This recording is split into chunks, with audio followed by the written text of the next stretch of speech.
rising to its feet. Middleton, 5 seconds left in overtime. Middleton with 2. Middleton, get back! He got it!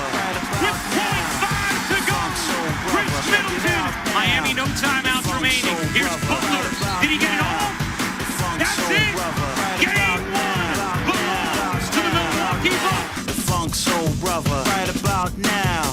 The Funk Soul Brother, right about now. About now. About now. About now. What's poppin', y'all? It's your man Cloudboy Bales, and welcome to another episode of Wisco Sports. You just saw my prediction video, obviously on, the whole playoffs or whatever, but I just finished watching Bucks versus Heat Game 1, and as I knew what would happen, Middleton, as I say, will always be clutch against the Miami Heat. We've seen that too many times. How about this game? I mean, first off, obviously, my condolences. The MVP of today's game definitely goes to Chris Middleton for hitting the game winner. And honestly, it's really a tiebreaker because Middleton really obviously made the shot, and led the team in points today. But, of course, Jrue Holiday, his defense and his playmaking is the real reason why we won. Having Eric Bledsoe, we wouldn't have won this game.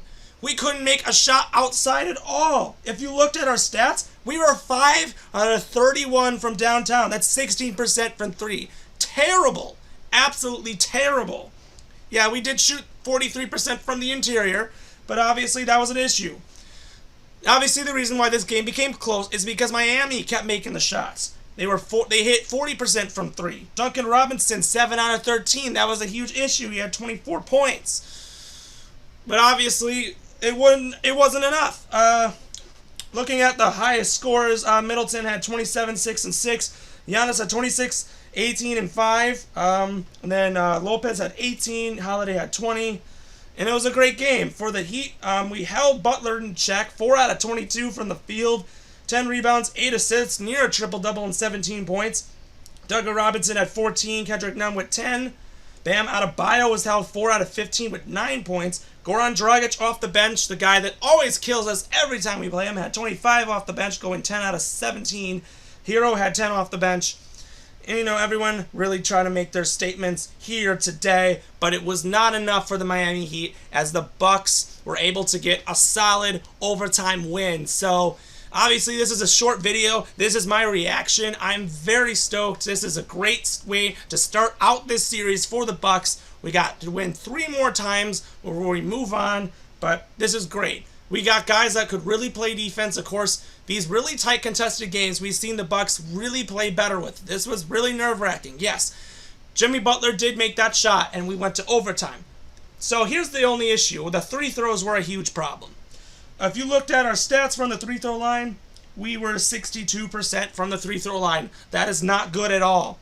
Especially Giannis going 6 out of 13. The only reason why we probably went to overtime was because Giannis, unfortunately, could not make free throws when we needed to. So that was a big issue. Middleton also had a struggling night from the free throw line, and Jrue Holiday needs to get his stint up. He used to be one of the best free throw shooters in the league. I don't know what happened, but the free throws really got to keep coming. I don't know why it's a little issue, but you know what?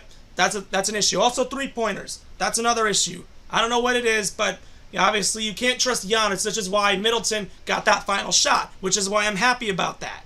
The only other thing that obviously was concerning me a little bit was why was Jeff Teague not in there? He's not injured. He was fine. He was suited up to play. I don't know why they didn't play him. They plug him in at some points. I don't know what it was about, but obviously he's a veteran, and I think he can be better than DiVincenzo. So honestly, I don't know what that was about personally, but from what I see, that was a great win. Absolutely fantastic win. Obviously, I don't really need to say much here, but Game 2 obviously tips off on Monday. I'm hoping they do some more and they hit the shots this time. Obviously, Miami, let this one go, but, obviously, when they guard Giannis in the interior, people got to make the shots. We could not hit from outside at all. Obviously, we saw at the very beginning we tried to make the shots, but we couldn't make them work. We had so many open looks, but nobody was hitting them. Miami was hitting the open looks, which was obviously why they made this a game. Obviously, Jrue Holiday obviously was the big difference maker. That final block to save the game on Butler was huge, and that's honestly what matters. So anyways, I'm excited for what we have. There isn't really much to talk about because, but honestly, if I really had to rate this game, I'd give them a D. They played absolutely terrible, yet we won. So honestly, I think our best basketball for this series, I think, is yet to come, which is a great sign. So anyways, it's your man Clubboy Bales. I'll be back with more updates. Hopefully things smooth out and you can enjoy the rest of the playoffs and this nice day because it's so beautiful out. And we'll see you next time. Stay safe, be smart, and as always, go Bucks. See ya.